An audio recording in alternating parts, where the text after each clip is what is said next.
Excellences, Monsieur le Président de l'Assemblée générale, Monsieur le Secrétaire général des Nations unies,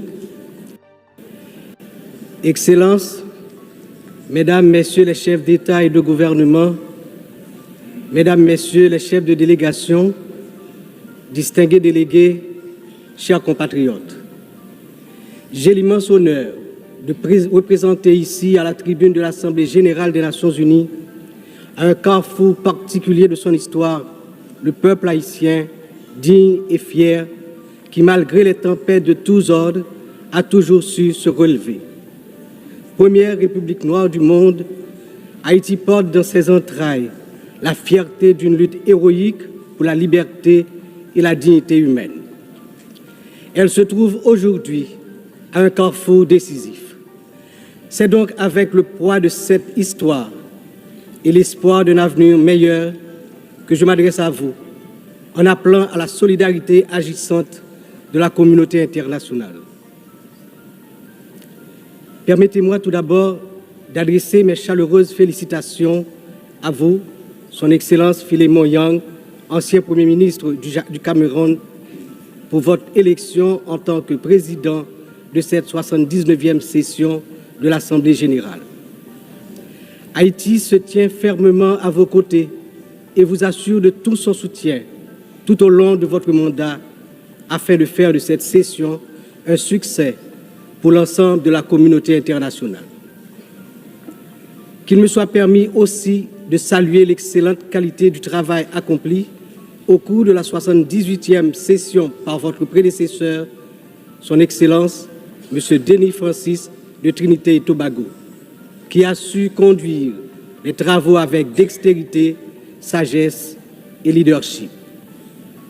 Je saisis également cette occasion pour exprimer au nom du peuple haïtien toute notre gratitude à vous, Monsieur le Secrétaire général Antonio Guterres, pour votre visite en Haïti, votre présence sur notre sol et votre soutien indéfectible à notre démarche auprès du Conseil de sécurité, notamment pour renforcer la police nationale d'Haïti. Vos récentes interventions en faveur d'Haïti ont été vivement appréciées et resteront gravées dans nos mémoires. Je tiens à exprimer ma plus profonde gratitude à la communauté internationale pour le soutien apporté à mon pays en ces temps de crise. Cette solidarité, qu'elle se manifeste à travers des initiatives de sécurité, d'aide humanitaire ou de soutien au développement, est grandement appréciée. Par cette coopération continue et mieux adaptée, Haïti se remettra plus forte, plus résiliente et engagera confiante sa marche assurée vers le développement et le progrès. Je salue ici tous les compatriotes haïtiens à travers le monde qui, tout en restant attachés à leur pays natal, sont obligés de chercher d'autres cieux plus cléments pour gagner leur vie. Tout le monde reconnaît qu'ils sont de rudes travailleurs. Je veux leur dire, partout où ils se trouvent, que le Conseil présidentiel de transition et le gouvernement pensent à eux en attendant que les conditions soient réunies pour qu'ils reviennent au bercail. J'en profite pour saluer Amnesty International et d'autres organismes opérant dans le domaine de la défense des droits humains qui suivent de près les violations des droits des migrants haïtiens à travers le monde. Je me permets, au nom du peuple haïtien, de saluer fraternellement tous les amis d'Haïti qui ont fait preuve de solidarité envers les migrants de notre pays, en particulier ceux résidant à Springfield dans l'Ohio aux États-Unis. La longue histoire d'amitié et de solidarité réciproque entre nos deux nations, depuis notre participation à la bataille de Savannah en 1779, nous permet de dire avec confiance que le peuple américain rejette toute incitation à la haine contre notre communauté. La participation active des immigrés haïtiens à différents niveaux de la vie des États-Unis est tangible et significative. À cet égard, les passions qui émergent naturellement lors d'une campagne électorale ne devraient en aucun cas servir de prétexte à la xénophobie ou au racisme dans un pays tel que les États-Unis, une nation forgée par des immigrants de toutes origines et qui s'est érigée en modèle de démocratie à l'échelle mondiale.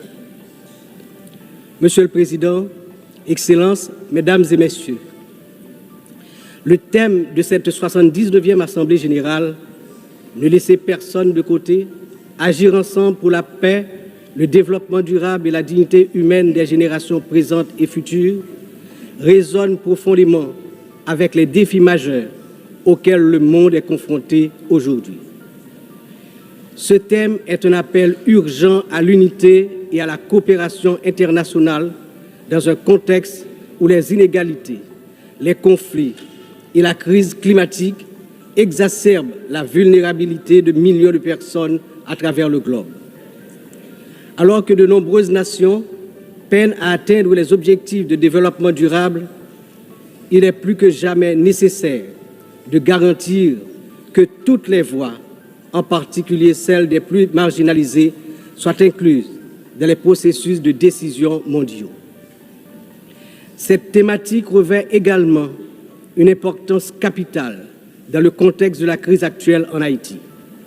Il incarne l'essence même de notre lutte pour restaurer la paix et la stabilité, tout en assurant que chaque citoyen haïtien, chaque citoyenne puisse jouir de ses droits fondamentaux. Agir ensemble, comme le souligne le thème, est essentiel pour Haïti, car notre redressement ne peut se faire pleinement sans cette solidarité internationale. Monsieur le Président, Excellences, Mesdames et Messieurs, aujourd'hui, notre monde est confronté à des défis d'une ampleur sans précédent, des défis qui préoccupent profondément l'ensemble de la communauté internationale. Les Nations unies, dans leur mission historique de promouvoir la paix, la sécurité et le développement durable, se retrouvent en première ligne face à des crises qui menacent non seulement des nations isolées, mais l'ensemble de l'humanité. Le changement climatique est sans doute l'un des plus grands périls de notre époque. D'après les données récentes du groupe d'experts intergouvernemental sur l'évolution du climat, la température mondiale a déjà augmenté d'environ 1,1 degré centigrade depuis l'ère pré-industrielle. Cette élévation a provoqué une intensification des phénomènes climatiques extrêmes tels que les ouragans, les sécheresses, les inondations, des catastrophes qui affectent particulièrement les nations les plus vulnérables comme Haïti. En 2023, le Programme des Nations Unies pour le développement a estimé que plus de 100 millions de personnes supplémentaires risquent de basculer dans la pauvreté d'ici à 2030 en raison des effets du changement climatique. Pour Haïti, qui fait partie des pays les moins émetteurs de gaz à effet de serre, mais qui ont subi les impacts les plus dévastateurs, cette crise mondiale exacerbe nos difficultés à garantir la sécurité alimentaire, l'accès à l'eau potable et la stabilité économique. Les conflits armés continuent également de semer la destruction et de ravager des vies humaines. Selon le Haut Commissariat des Nations Unies pour les réfugiés, le nombre de personnes déplacées de force a atteint 110 millions en 2023, un chiffre qui n'a jamais été aussi élevé dans l'histoire de l'humanité. Que ce soit en Syrie, en Ukraine ou dans la région du Sahel, ces conflits prolongés exacerbent la pauvreté, détruisent des infrastructures vitales et entraînent des flux massifs de réfugiés. Le monde ne peut rester inactif alors que des millions d'hommes, de femmes et d'enfants fuient les violences en quête de sécurité et de dignité. L'engagement de la communauté internationale est plus que jamais nécessaire pour trouver des solutions diplomatiques et promouvoir des initiatives de consolidation de la paix. Un autre défi majeur concerne les inégalités économiques qui continuent de se creuser. Selon le rapport sur le développement humain 2023 du PNUD, près de 1,2 milliard de personnes vivent encore dans la pauvreté multidimensionnelle, c'est-à-dire qu'elles manquent d'accès à des services essentiels tels que la santé, l'éducation et des conditions de vie décentes. La pandémie de Covid-19 a amplifié ces inégalités, poussant des millions de personnes supplémentaires dans la pauvreté. Pour des nations comme Haïti, l'impact a été dévastateur. Avec un taux de pauvreté des plus élevés, le pays fait face à des défis structurels profonds. Mais ces inégalités ne sont pas seulement un problème haïtien, elles sont un problème mondial qui requiert des réformes économiques globales. En outre, les défis liés à l'insécurité alimentaire se sont intensifiés ces dernières années. Selon l'Organisation des Nations Unies pour l'alimentation et l'agriculture, plus de 735 millions de personnes dans le monde ont souffert de la faim en 2022, une augmentation alarmante qui reflète les perturbations causées par les conflits, les crises économiques et le changement climatique. Haïti, malheureusement, ne fait pas exception. Le Programme alimentaire mondial a récemment souligné que près de la moitié de la population haïtienne est en situation d'insécurité alimentaire aiguë. Cette situation n'est pas seulement une urgence humanitaire, mais une menace pour la stabilité de notre nation. Nous devons travailler ensemble pour renforcer les systèmes agricoles, garantir un accès équitable aux ressources alimentaires et lutter contre la faim de manière concertée et durable. Enfin, les progrès technologiques apportent de nouvelles opportunités, mais également de nouvelles menaces. L'accélération du développement de l'intelligence artificielle, la prolifération des cyberattaques, la désinformation mettent en danger la stabilité des démocraties à travers le monde. Le rapport de l'Union internationale des télécommunications montre que la fracture numérique reste un défi majeur avec près de 2,7 milliards de personnes n'ayant toujours pas accès à Internet en 2023. Haïti étant l'un des pays les moins connectés, doit impérativement bénéficier de soutien pour combler cette fracture numérique et participer pleinement à l'économie mondiale du XXIe siècle. Cette année, Haïti réaffirme son engagement en faveur de la préservation de notre patrimoine commun, les océans.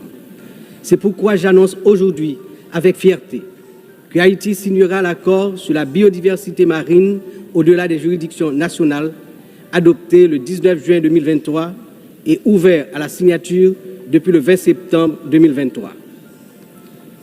Cet accord est un outil crucial pour garantir la protection de la biodiversité marine, promouvoir une exploitation durable des ressources marines et renforcer la résilience des États insulaires comme le nôtre face aux défis du changement climatique.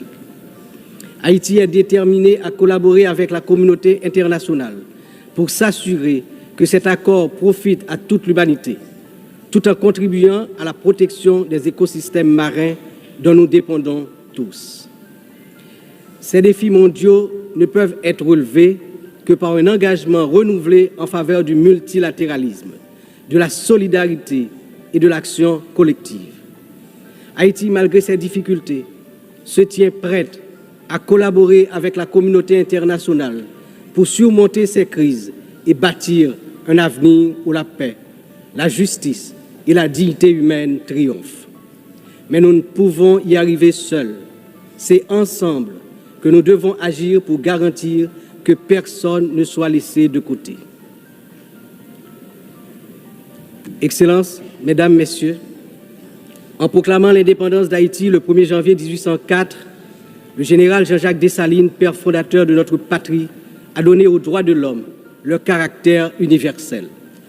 En d'autres termes, avec le triomphe de la révolution haïtienne de 1804, ayant lancé le processus de démantèlement de l'ordre colonial et esclavagiste, les droits de l'homme ont cessé d'être uniquement les droits de l'homme blanc pour devenir les droits de tous les hommes, de toutes les femmes, c'est-à-dire les droits de l'humanité tout entière.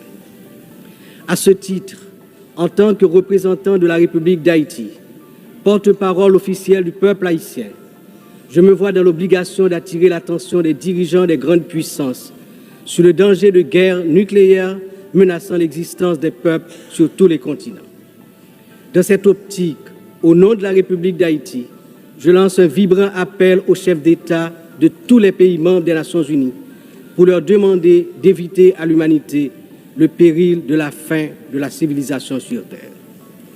Monsieur le Président, Excellences, Mesdames et Messieurs, je m'exprime aujourd'hui avec l'expérience de plusieurs années consacrées au service de mon pays. Mon parcours politique, profondément ancré dans l'histoire d'Haïti, m'a permis de traverser de nombreuses épreuves, toujours avec un même objectif: le progrès de mon pays, la fierté, la dignité restaurée et le bien-être du peuple haïtien meurtri. Ayant présidé le Sénat de la République de 1995 à 2000, puis ayant été témoin de moments critiques de notre histoire politique, j'ai vu de près les défis auxquels notre nation a été confrontée. Mon engagement politique remonte à une époque où les luttes pour la stabilité et la démocratie étaient omniprésentes. Aujourd'hui, en tant que président du Conseil présidentiel de transition, je me retrouve à nouveau à un moment charnière de l'histoire d'Haïti. Mon parcours m'a enseigné que la résilience et la volonté collective sont les seules voies pour garantir un avenir stable et prospère. C'est avec cette vision, ce dévouement et la force que confère cette riche expérience politique que je m'engage à conduire la transition, déterminé à mener Haïti vers la paix, la sécurité et la démocratie participative, par la tenue de la conférence nationale, le renouvellement du personnel politique à travers des élections libres, crédibles, transparentes. Le peuple haïtien, malgré ces épreuves auxquelles il est confronté, refuse de se laisser submerger par le désespoir. Des défis d'une ampleur sans précédent, une violence dévastatrice, une instabilité politique persistante, une précarité quasi générale et une pauvreté dégradante se posent à son intelligence et à ses capacités d'action. Au milieu de cette tempête, il a compris qu'il lui fallait prendre une décision courageuse, celle de se mettre ensemble, de s'unir malgré les différences profondes pour pouvoir se relever et se mettre en marche, en toute confiance, vers la sortie de la crise multidimensionnelle qui l'afflige depuis déjà trop longtemps. La création du Conseil présidentiel de transition est une matérialisation de cette décision, un exemple tangible de cette volonté de se réconcilier avec soi-même. Ce Conseil qui rassemble organisations de la société civile et toutes les tendances politiques du pays est le fruit de longues négociations. Il incarne la pluralité de la société haïtienne. Sa feuille de route est claire: restaurer la sécurité publique, organiser des élections libres, transparentes à la fin de l'année 2025, rétablir la confiance dans les institutions de l'État. Pour y parvenir, nous, responsables au plus haut niveau de l'État, savons que nous aurons besoin du soutien de la communauté internationale. Mais d'abord, nous devons compter sur nous-mêmes, sur notre résilience, notre capacité à surmonter les divisions internes. Il est important de souligner que la résolution des problèmes d'Haïti repose avant tout sur les épaules du peuple haïtien. Il est de notre devoir, en tant que nation souveraine, de prendre en main notre destin, de surmonter les divisions et de construire ensemble un avenir de paix et de prospérité. Cependant, cette responsabilité n'incombe pas seulement à nous. La communauté internationale, les Nations unies, les puissances étrangères qui ont souvent joué un rôle décisif dans l'histoire d'Haïti ont également une part essentielle dans ce processus de restauration de la paix, de redressement économique, de renouvellement institutionnel et d'établissement d'un État de droit. En ce sens, l'échec d'Haïti à se relever n'est pas seulement celui d'une nation. Il traduit un échec collectif, une incapacité mondiale à respecter pleinement les principes de solidarité, de justice et de coopération internationale. C'est ensemble, avec une responsabilité partagée et un engagement renouvelé, que nous pourrons transformer cette crise en opportunité et tracer une voie durable vers la paix. Aujourd'hui, Haïti fait face à une crise sécuritaire d'une gravité sans précédent. La montée en puissance des gangs armés, la violence généralisée, l'instabilité politique ont plongé la nation dans un état de vulnérabilité extrême. Les citoyens vivent dans la peur, incapables de circuler librement partout sur le territoire national, d'aller travailler ou d'envoyer leurs enfants à l'école sans risque, notamment dans la région métropole de Port-au-Prince, la capitale. Cette situation affecte tous les aspects de la société haïtienne, fragilise les institutions, paralyse l'économie, mine l'espoir de lendemain meilleur. L'avenir du pays est menacé. 50% de l'effectif des gangs de la région de la capitale sont constitués d'enfants et d'adolescents, filles et garçons. Ils servent souvent de chair à canon lors des opérations contre les forces de l'ordre. Ils sont l'objet de graves violences de toutes sortes, y compris des violences sexuelles. Ces abus et violences exercés contre des enfants et des adolescents doivent être considérés comme un crime contre l'humanité, compte tenu de leurs conséquences sur les générations à venir. Le rétablissement de la sécurité nationale est une priorité absolue pour les autorités haïtiennes. Elles sont pleinement engagées à mettre fin à cette spirale de violence et à restaurer l'ordre afin de garantir à chaque citoyen, à chaque citoyenne, le droit fondamental à la sécurité. Elles sont conscientes que la paix et la stabilité sont les fondements indispensables pour permettre à Haïti de se redresser, de rétablir la confiance dans ses institutions, d'assurer le développement socio-économique du peuple. Dans cette optique, la décision du Conseil de sécurité d'autoriser le déploiement de la mission multinationale d'appui à la sécurité à travers la résolution 2699 a été une réponse directe aux appels du peuple haïtien. Cette mission, bien que n'étant pas une force onusienne classique, incarne l'engagement de la communauté internationale à soutenir Haïti dans sa lutte contre l'insécurité. J'exprime au nom du peuple haïtien ma profonde gratitude aux États contributeurs, notamment au Kenya, pour avoir accepté d'assumer le leadership de la mission, ainsi qu'à tous les pays qui ont apporté leur soutien. Les forces de sécurité nationale, avec l'appui de la mission, ont déjà montré des résultats tangibles sur le terrain, permettant à la population de retrouver progressivement une certaine normalité. Beaucoup, néanmoins, reste encore à faire. Haïti a accueilli plusieurs missions des Nations Unies au cours des 3 dernières décennies, notamment la MINUSTA. Si certaines de ces missions ont contribué à stabiliser temporairement le pays, elles ont également laissé un héritage lourd de conséquences. Des allégations de violations graves des droits humains, y compris des abus sexuels, ont ébranlé la confiance du peuple haïtien. L'absence de poursuite et de réparation pour les victimes a renforcé un sentiment d'impunité, minant ainsi les efforts de reconstruction. Il n'est cependant jamais trop tard pour bien agir et pour tirer des leçons du passé. En repensant l'approche, nous avons l'opportunité de redorer le blason des missions internationales en Haïti et de construire un avenir meilleur pour le peuple haïtien. C'est dans cet esprit que nous souhaitons voir amorcer une réflexion sur la transformation de la mission de soutien à la sécurité en une mission d'opération de maintien de la paix sous mandat de l'Organisation des Nations Unies. Cette transformation permettrait non seulement de sécuriser un financement plus stable et d'élargir les capacités de la mission, mais également de renforcer l'engagement des États membres en faveur de la sécurité en Haïti. Je suis convaincu que ce changement de statut, tout en s'assurant que les erreurs du passé ne se répètent pas, garantira le plein succès de la mission en Haïti. Excellences, Mesdames et Messieurs, je me tiens aujourd'hui devant cette Assemblée en tant que voix de la République d'Haïti, pays dont l'histoire est inextricablement liée aux idéaux de liberté et de justice que nous célébrons tous ici. Mais Haïti, la première nation noire indépendante du monde, est aussi la grande victime d'une injustice historique qui a non seulement retardé son développement, a aussi marqué son peuple d'un fardeau dont les répercussions se font encore sentir.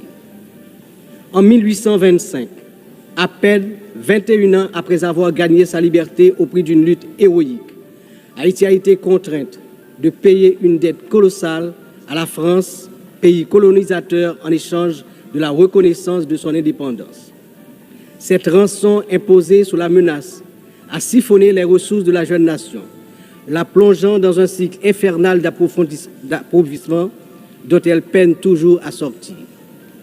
Cette dette a été une forme de punition pour sa hardiesse à se libérer des chaînes de l'esclavage et hisser l'être haïtien à la dignité de l'homme.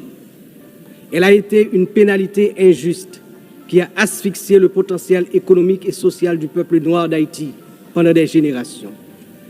Dans le contexte d'aujourd'hui, où plus que jamais, l'attention est portée sur les efforts pour restaurer sans délai la sécurité et répondre aux immenses besoins humanitaires en Haïti, il me paraît important d'attirer l'attention de l'Assemblée sur les séquelles du passé colonial et des rançons payées à certaines puissances qui ont largement hypothéqué le développement d'Haïti. Il n'est pas sans intérêt de rappeler qu'Haïti a été le seul pays à avoir payé pour son indépendance, obtenue pourtant dans le feu et dans le sang.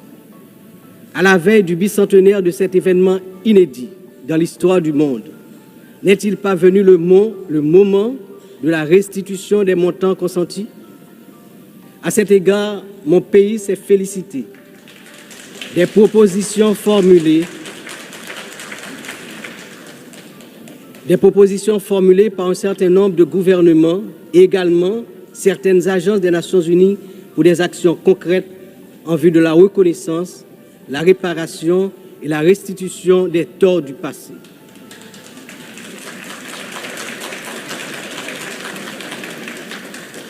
Haïti a confiance sans réserve dans l'Organisation des Nations Unies, dont les piliers sont la lutte pour l'égalité entre les peuples et le maintien de la paix entre les nations, pour jouer son rôle notamment dans la mise en place des mécanismes appropriés pour faciliter le dialogue entre les pays victimes de la colonisation et les anciennes puissances coloniales.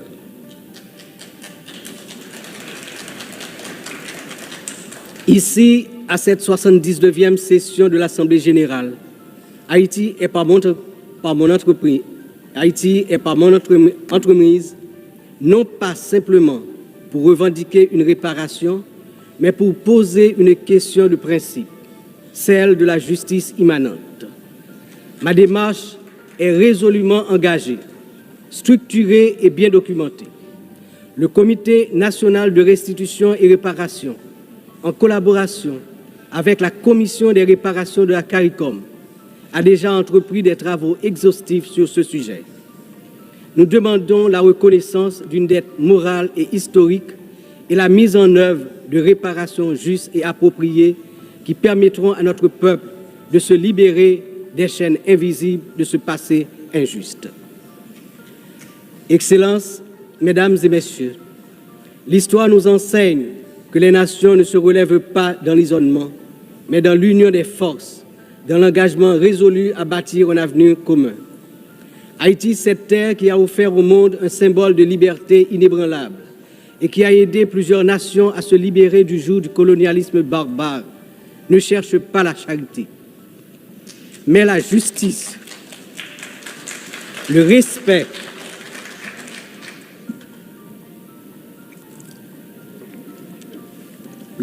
de sa dignité et de son droit à une existence digne et prospère. Les défis auxquels nous sommes confrontés aujourd'hui sont certes immenses, mais ils ne sont pas insurmontables. Il exige de nous tous une vision partagée, un sens profond de notre humanité commune et la détermination à transformer les crises en occasion de renouveau. Chaque nation, grande ou petite, riche ou vulnérable, porte une part de l'avenir collectif entre ses mains. C'est dans cette interdépendance que réside la force véritable du multilatéralisme. Que ce débat général soit le moment où nous réaffirmons notre engagement indéfectible envers la paix, la dignité humaine et le développement durable, car ce que nous faisons aujourd'hui résonnera dans les siècles à venir. L'histoire jugera la manière dont nous aurons su répondre aux défis de notre temps. Ensemble, dans un esprit de solidarité et de coopération, nous pouvons et nous devons construire un avenir où aucun peuple, aucune nation ne sera laissé pour compte. Vive Haïti! Vive la coopération internationale! Demain, un autre pays, demain, un autre monde. Je vous remercie pour votre attention.